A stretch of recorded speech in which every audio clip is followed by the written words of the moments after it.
यकीन नहीं अगर तुझे तो आजमा के देख ले। एक बार तू जरा मुस्कुरा के देख ले। जो ना सोचा होगा तूने वो भी मिलेगा तुझे।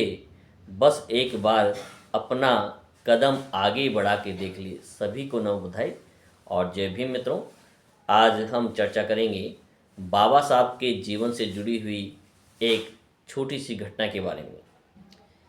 ये घटना है 1950 की, जब बाबा साहब भारत के पहले कानून मंत्री बने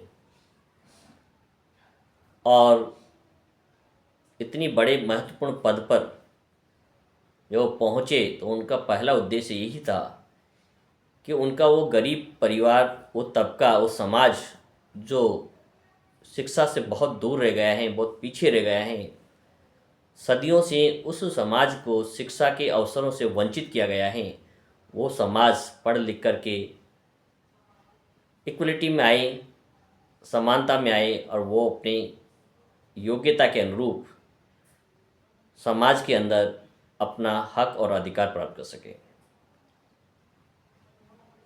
जब वो कानून मंत्री थे उसी समय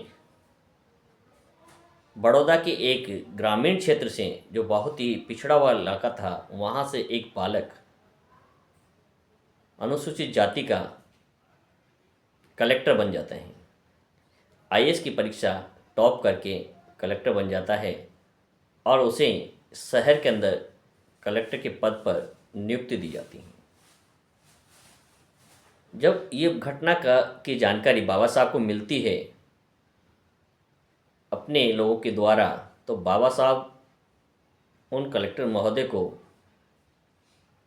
सूचना भिजवाते हैं कि उन्हें जाके कहें कि बाबा साहब उन्हें व्यक्तिगत रूप से अपने घर पर मिलना चाहते हैं और उन्होंने अपने आवास पर उन्हें बुलाया है। तो ये सूचना जैसे ही उन कलेक्टर महोदय को मिलती हैं तो डर जाते हैं और उनके मन में कई प्रकार की शंकाएं उत्पन्न होती हैं। पहली तो ये कि वो उस पिछड़े हुए समाज से, ऐसी वर्ष से पहले पूरे बड़ौदा शहर के एकमात्र छात्र थे जो इस पद पर पहुंचे थे और उस समय बहुत बड़ा पद हुआ करता था कानून मंत्री का, वो बाबा साहब के पास था। तो लोगों ने उन्हें डराने का प्रयास किया कि कानून मंत्री साहब आपसे रिश्वत चाहते हैं या आपसे उनके कोई काम जो हैं वो करवाना चाहते हैं अनैतिक रूप से। इस तरह से उन्हें बरगलाया गया। फिर दूसरी बार फिर से अपने पीए के द्वारा बाबा साहब ने उन्हें आमंत्रित किया और अपने कार्यालय में बुलाया। डरे सहमे से वो कलेक्टर साहब बाबा साहब के पास पहुंचते हैं और कहते हैं, हे बाबा साहब, मैं आपके आदेश के अनुरूप उपस्थित हूँ, मुझे बताइए क्या आदेश हैं। क्योंकि उनके मन में यही था कि बाबा साहब अपना कोई व्यक्तिगत काम करवाना चाहते हैं या कोई बहुत बड़ी डील उनके साथ करना चाहते हैं, लेकिन ऐसा कदापि नहीं था। बाबा साहब बड़े गौरवान्वित भी थे और उस छात्र से मिलना चाहते थे कि जो शिक्षा को पाकर एक कलेक्टर के जैसे उच्च पद पर उस समाज से पहुंचा जिस समाज को सदियों तक शिक्षा से वंचित रखा गया।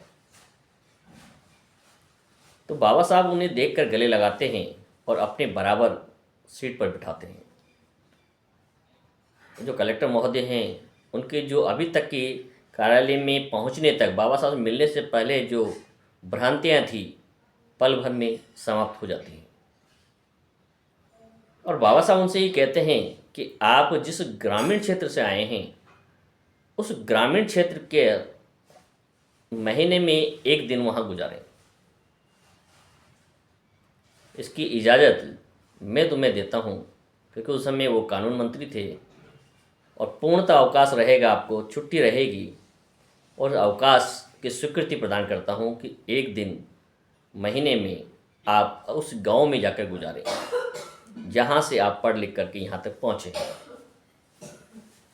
तो बाबा साहब की बात सुन कर के वो कलेक्टर महोदय आश्चर्यचकित होते हैं कि ऐसा बाबा साहब क्यों चाहते हैं, क्यों मैं उस दलदल में, उस गंदगी में या उस पिछड़े हुए इलाके से निकल कर यहाँ आया हूँ और मैं अपनी योग्यता से आया हूँ, तो मुझे वहाँ उसी जगह क्यों भेजना चाहते हैं।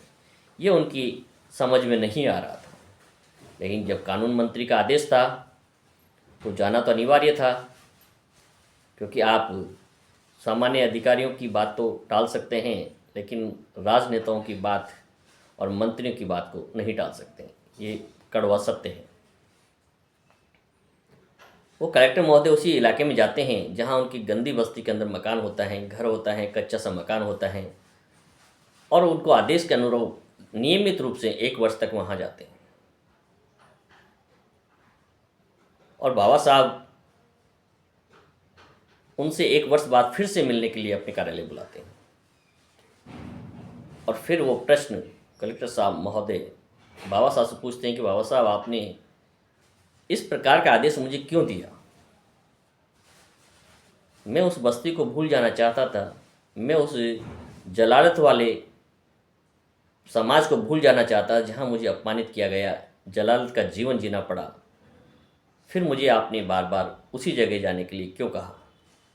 बाबा साहब समझाते हैं कि प्रिय मित्र, उन्हें अपने समकक्ष बिठाते हैं और एक मित्र की भांति समझाते हैं, एक परिवारजन की तरह, कि मैं तुम्हें वहाँ इसलिए भेजता था कि जब जब वहाँ आप गए तो आपके समाज के अन्य लोगों ने आपको देखकर आपका अनुसरण किया, और शिक्षा की जो अलग की जो आग थी वो आज पूरे समाज में जल चुकी है।